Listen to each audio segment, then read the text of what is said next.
Bienvenue dans Version croisée. Je suis très heureux de vous retrouver à la présentation. C'est parti comme ça pour une demi-heure d'entretien, de débat politique sur deux sujets principalement, notamment l'entérinement très controversé du rapport de la commission paritaire, un entérinement qui porte à la tête de la CENI Denis Kadima. On va parler un tout petit peu aussi du dossier RAM avec deux grandes personnalités dans ce studio, en l'occurrence M. Corneille Mulumba, un des pionniers de l'UDPS, qui nous fait le plaisir de venir analyser la situation politique actuelle en RDC. Bienvenue à vous.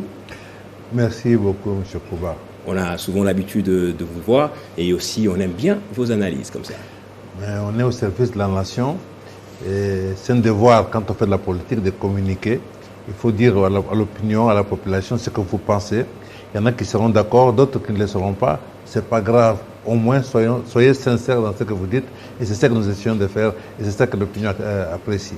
Merci. En tout cas, vous n'êtes pas seul. En face de vous, c'est M. Ferdinand Cambéré, qu'on a l'habitude également aussi de voir ici à Télé 50. Vous êtes secrétaire permanent adjoint du PPRD. Merci infiniment d'avoir répondu à notre invitation. Merci aussi d'avoir pensé à nous. Et surtout de nous avoir croisés avec le doyen. Parce que oui, j'espère que ce sera une analyse de haute facture qu'on aura. On est toujours heureux d'être avec les aînés en politique pour aussi bénéficier de l'expérience, de la sagesse qu'ils ont au regard du parcours qu'ils ont pu faire dans cette carrière politique. Voilà.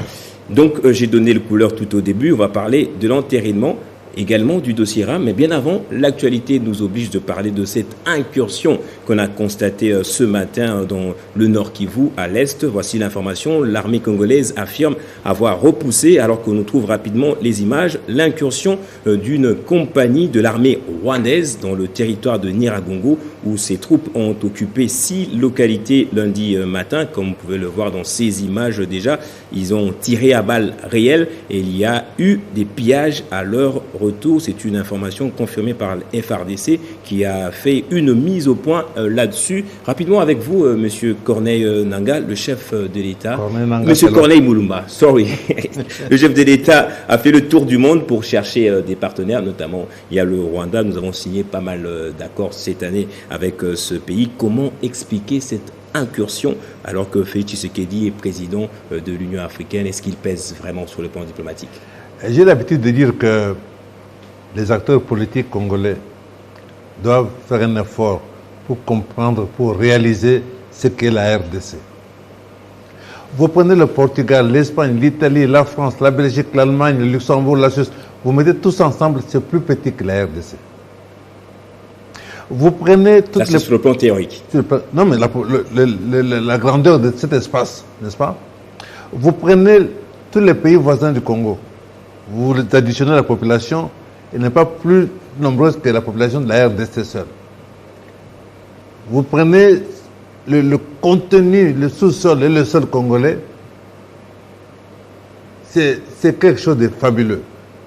Quand vous avez un tel coffre-fort, quand vous êtes ce qu'est le Congo, vous devez avoir une grande armée, une très grande armée. Un minimum de 3 à 5 millions de militaires pour la RDC, c'est minimum. La Corée du Nord, c'est 25 millions d'habitants. Ils ont une armée de 1 250 000 soldats, plus de 5 millions de réservistes. Comment voulez-vous protéger le Congo si on a une petite armée de 140-150 000 soldats? Je pense que si le Congo se dote d'une armée à la hauteur de sa taille, aucun des pays voisins ne peut oser mettre un pied au Congo. Donc je pense que cela traduit une faiblesse. Les voyages, les accords ne valent que si vous êtes fort. Si vous êtes fort militairement. Militairement, commencez par militairement. Bien sûr aussi économiquement, tout ça, mais diplomatiquement, mais tout cela, c'est quand vous êtes fort aussi militairement dans votre pays. Est-ce que ça veut dire qu'on peut facilement aussi violer les accords? Mais bien sûr, c'est très courant. C'est très courant. Alors, vous signez des accords, mais vous équipez en conséquence pour vous défendre. Vous devez vous défendre. Vous allez fermer les yeux parce qu'on a signé des ententes militaires avec la France, avec le Kenya, avec le... Mais non. Vous êtes la RDC, tout le monde vous regarde. Nous devons donc nous organiser en conséquence et rapidement, très rapidement, nous doter d'une armée suffisamment forte. Vous prenez, on va en parler puisqu'on en fait allusion à cette affaire, il y a des milices, des rebelles, il y a ceci, cela. Vous posez la question, toutes ces années, nous avons formé dans ce pays combien de commandos au centre de Kotakoli? Nous avons un centre de formation de commandos. Effectivement. Parce que la guerre asymétrique, on ne l'amène pas avec des chars de combat, avec des avions de chasse. On l'amène avec des commandos, avec des parachutistes. Avec un fort renseignement avec l'information. également. Si vous ne faites pas ça, vous avez beau aller chercher les Kenyans, ils ne feront rien. Au contraire, puisque si vous observez bien, objectivement, les Kenyans ont derrière eux les Américains. Le Rwanda nous attaque, il a derrière lui les Américains. L'Ouganda, les Américains. Les Américains financent la MONUSCO, qui a les satellites, qui a les drones, qui a tout ce qu'il faut pour entendre, pour tout voir. Alors, vous comprenez que quelque part, que revenons sur nous-mêmes, réorganisons-nous, remettons-nous ensemble pour construire ce grand Congo. Alors tout ça ne se produira pas. Vous allez nous expliquer ce que ça veut dire. Revenons ensemble pour organiser le Grand Congo. En attendant, je prends Ferdinand Cambéré. C'est supposé être le Nord Kivu ainsi que le Sud Kivu, des zones surmilitarisées, notamment avec l'état de siège. Quand on lit certaines informations livrées par la société civile et qui dit justement qu'il n'y a presque pas des militaires à la frontière entre la RDC et le Rwanda, que cache réellement l'état de siège? Merci. Pour m'associer à cette réflexion. Et je suis tout à fait d'accord avec ce que le doyen Corneille est en train de développer. Mais moi, je me dis qu'il faut un effort pour que les politiciens de ces pays aient l'essence même de politique, de ce qu'on est, ce qu'on doit être lorsqu'on s'appelle politicien. Je pense que notre pays risque d'être le seul où vous voyez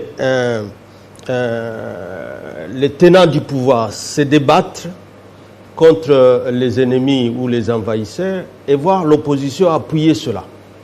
Aujourd'hui, en tout cas, l'opposition, c'est les FCC. Les FCC condamnent cette incursion. Voilà. Comme il l'a fait encore hier lorsqu'il était au pouvoir. Les FCC. Excusez-moi, au pouvoir, pendant que vous étiez au pouvoir, on pensait que c'était vous qui étiez à la manœuvre, qui étiez à la base de cette insécurité. Voilà pourquoi j'ai commencé par la stabilité de la politique même.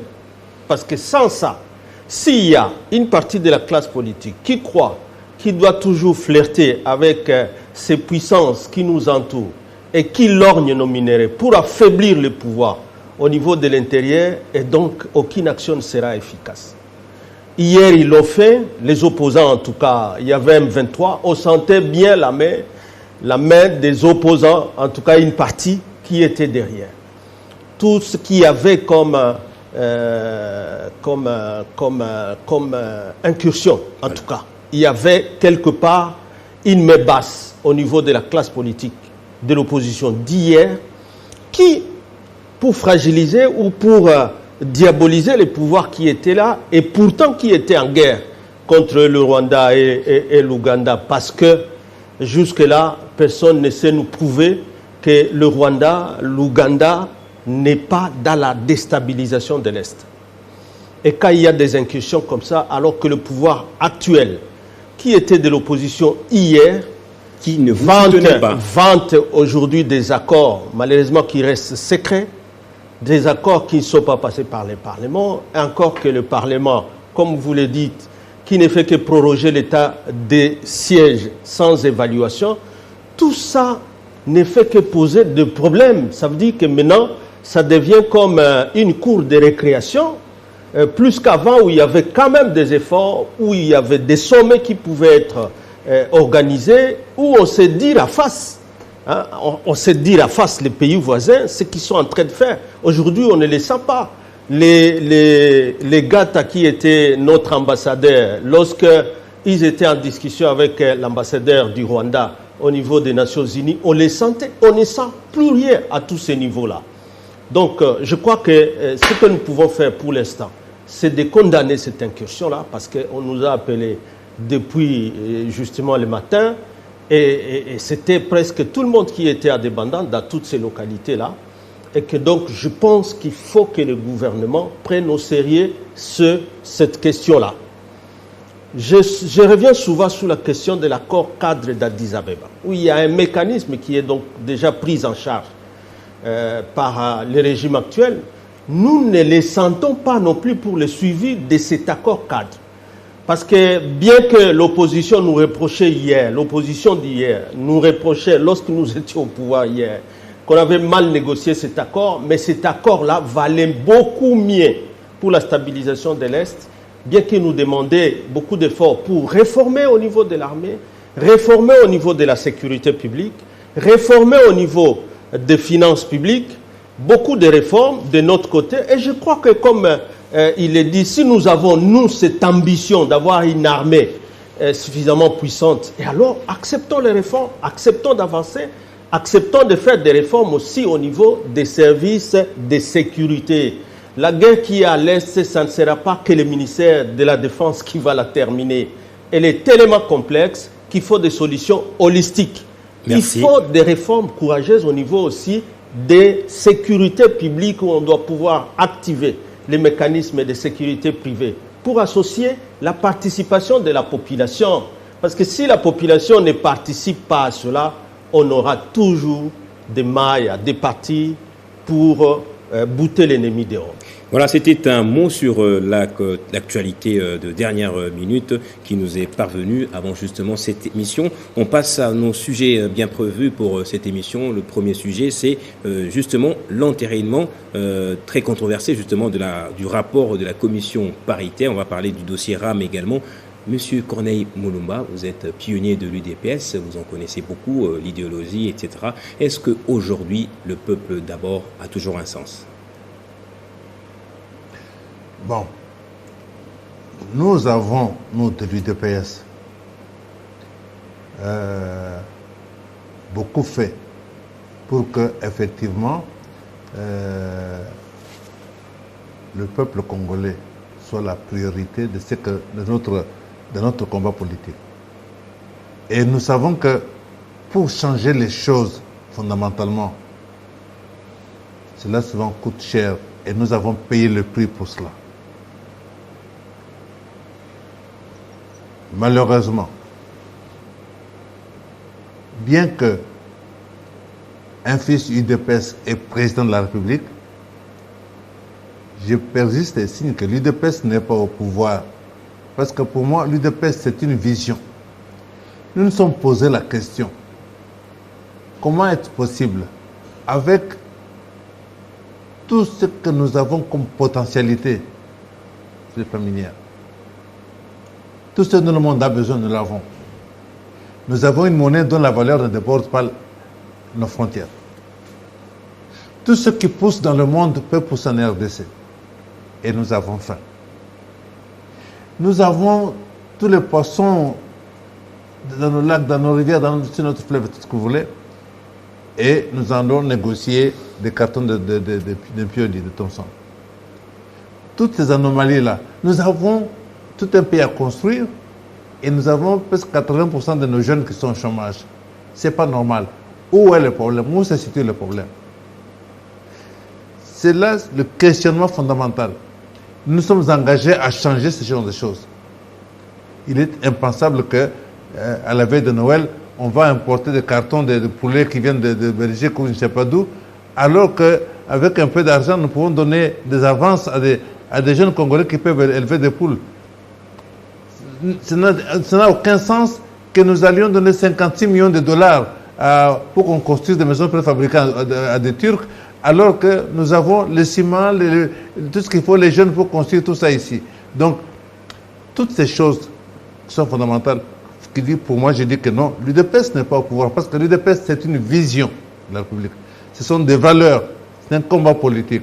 Ce combat devrait se ressentir dans la gestion. Et donc, pour moi, je ne sens pas, du tout, je ne peux pas dire que voilà, aujourd'hui, c'est le peuple d'abord, concrètement dans l'action, parce que je ne vois pas les décisions qui sont prises qui vont dans ce sens-là sur le plan économique et social. Mais justement, il y a eu la gratuité de l'enseignement qui a été mise en place par le chef de l'État qui lutte également contre le coulage des recettes publiques. Pourquoi? Parce qu'une fois qu'on a ces recettes bien canalisées, c'est le peuple qui va se retrouver également. Mais c'est clair.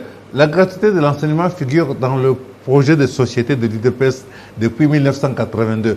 Donc ça veut dire que c'est l'UDPS et j'en sais quelque chose ici, co-rédacteur de ce projet de société en 82, s'il vous plaît. Voilà. Donc, je veux dire que, mais la gratuité de l'enseignement ne veut pas dire que l'enseignement est gratuit. L'enseignement a un coût, n'est-ce pas? L'enseignement a un coût. Pour nous, la gratuité de l'enseignement va avec un accroissement du budget.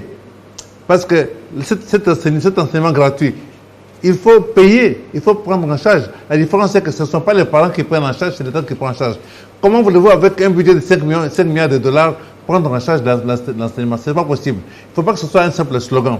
Donc, je veux dire que l'idée est là. Il ne faut pas qu'on cite gratuité de l'enseignement sans que les fondements qui permettent cette gratuité ne soient là. Parce que sinon, alors, nous détruisons l'enseignement. Nous aurons les classes pleines, mais les enfants sortiront de là avec rien dans la tête. Parce qu'on n'a pas fait le nécessaire. C'est une décision justifiée, mais il fallait simplement préparer cela au niveau de l'exécution. Mais du moins, vous soutenez l'entérinement de Denis Kadima. Mais oui, je soutiens. Je sais que là, nous ne serons pas d'accord avec, avec mon frère. Pour quelle raison? Oui. Parce que nous avons devant nous une échéance. Les élections à telle date? 2023. 2023. Ça veut dire qu'avant des élections, il y a des étapes qui doivent être accomplies. Hein? Si vous ne remplissez pas ces étapes, vous ne pourrez pas faire des élections. Or, nous sommes au 4e cycle électoral. Nous avons réussi en 2018 à faire des élections exceptionnelles que nous avons financées nous-mêmes, Congolais. N'est-ce pas? Nous avons financé nous-mêmes. Nous avons refusé que l'ONU intervienne pour qu'il ne nous impose pas ces hommes. Nous avons refusé que l'Union européenne intervienne pour ne pas publier les résultats. Nous avons fait une passation pacifique de pouvoir. Et que donc, nous doter de moyens d'action, de moyens d'agir.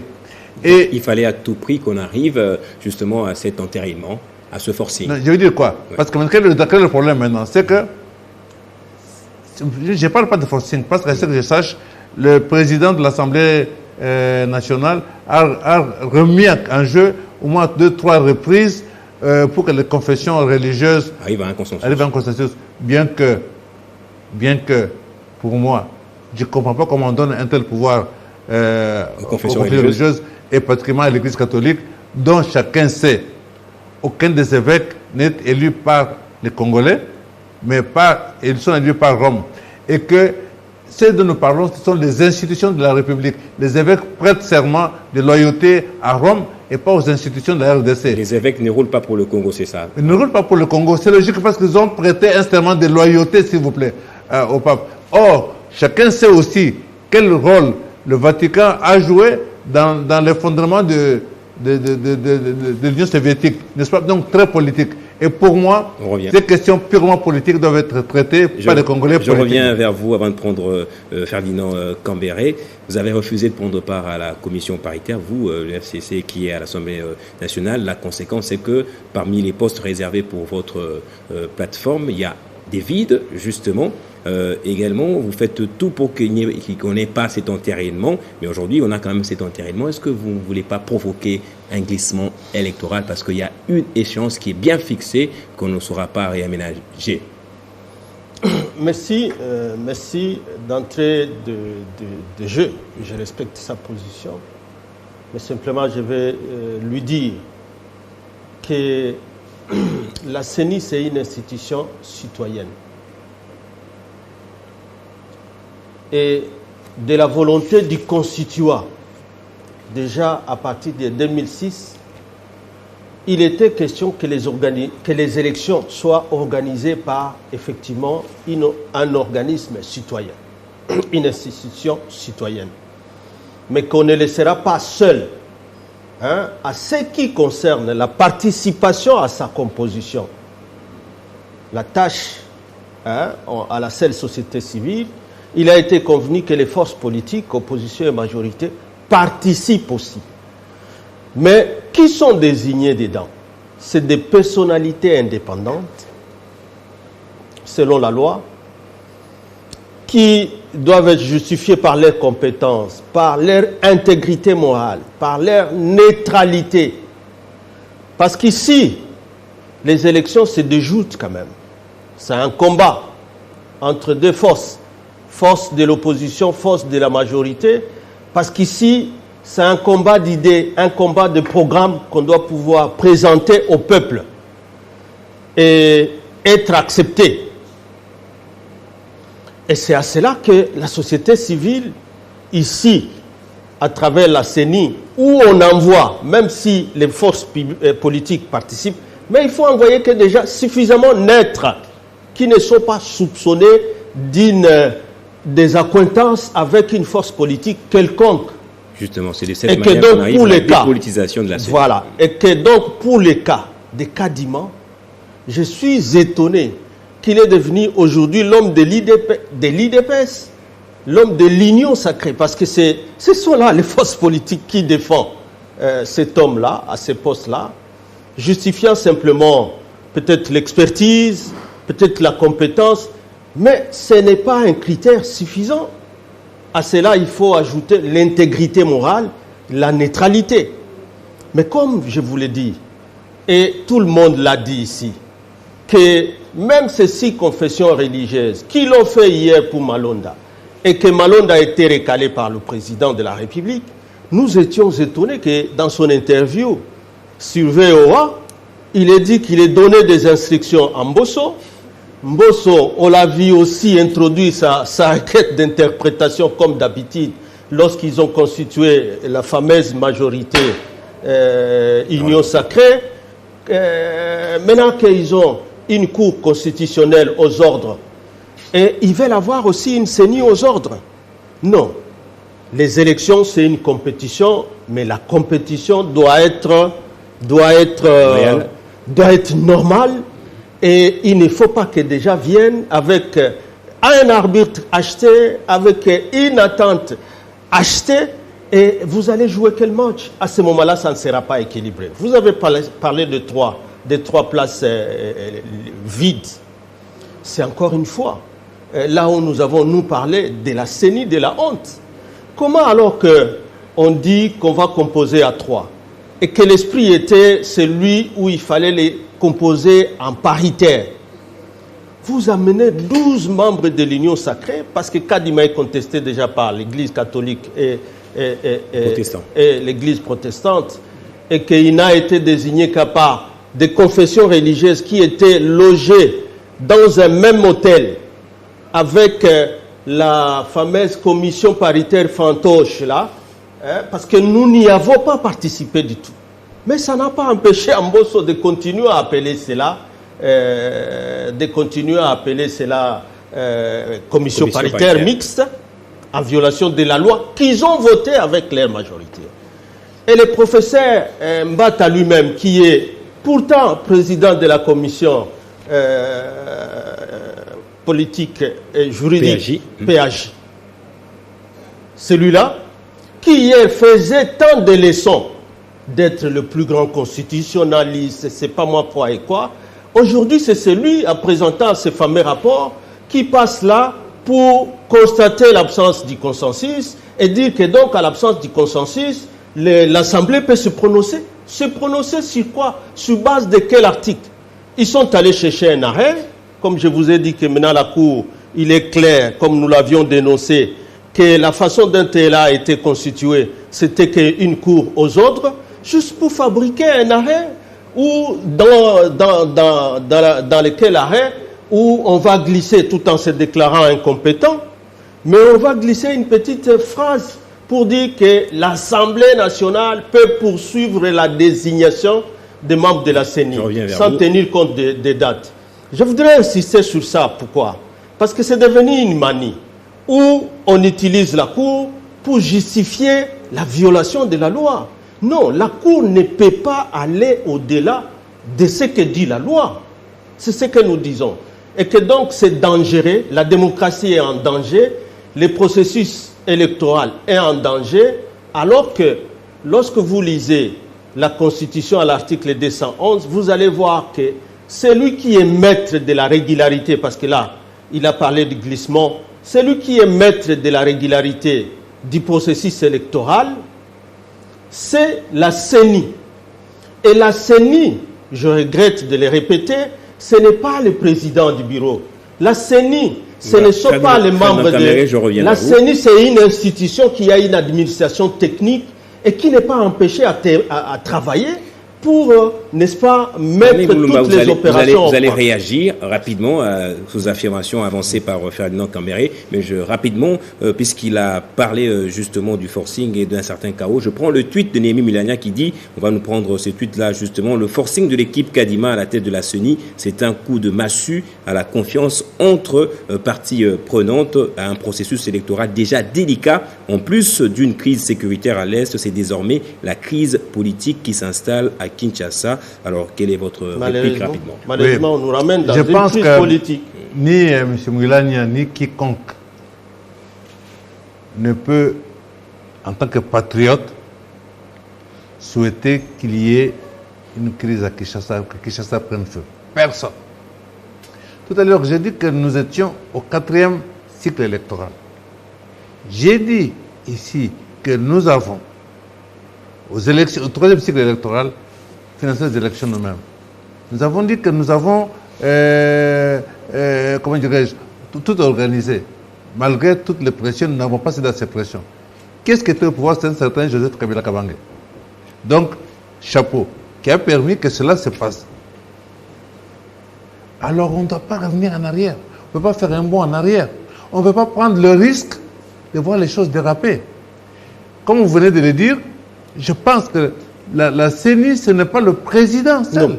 Par conséquent, oui. Moi, je n'ai pas, rapidement, parce que je n'ai pas vu pour quelle raison le FCC n'a pas donné ces personnes pour aller au bureau, des personnalités suffisamment fortes pour ne pas laisser imposer une décision.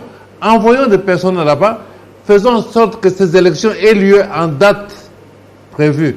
Et pour ça, faisons la concession. Le Congo d'abord. Bien sûr qu'il y a des faiblesses, bien sûr qu'il y a encore des faiblesses, mais en se disant le Congo d'abord, ça nous permet de franchir certaines lignes. Je vais terminer avec vous. L'IDPS a le peuple d'abord, mais qui n'est pas respecté, nous, c'est de ne jamais trahir le Congo. Et c'est à cela que nous répétons que la CENI, c'est une institution, et donc il y a une administration, qu'on ne crée pas une crise inutile en prétextant que si on ne fait pas ce forcing, on sera hors délai. Il n'y aura pas de hors délai.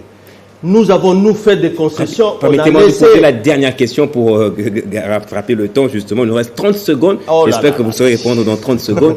Qu'est-ce que vous allez faire maintenant, puisqu'il ne reste que la signature du chef de l'État, notre thématique d'ailleurs le dit, la nation suspendue au stylo de Félix Tshisekedi. Qu'est-ce que le PPRD ou l'FCC va faire maintenant? Non, nous, en tant qu'opposants, on a fait ce qu'on pouvait faire. Je crois que le chef de l'État est à la croisée des chemins parce que sa lettre contre Malonda et je pense que ça sera la même. Sinon il aura gâché même l'image qu'il a comme président de l'Union. Merci Ferdinand Cambéré, merci Corneille Mulumba. C'était une réflexion républicaine de haute facture. C'est toujours un plaisir de vous avoir ici à Télé 5 ans. J'espère qu'on va revenir sur cette question probablement la semaine prochaine. Voilà. Merci à vous également de votre fidélité à Version Croisée. On se retrouve au prochain numéro.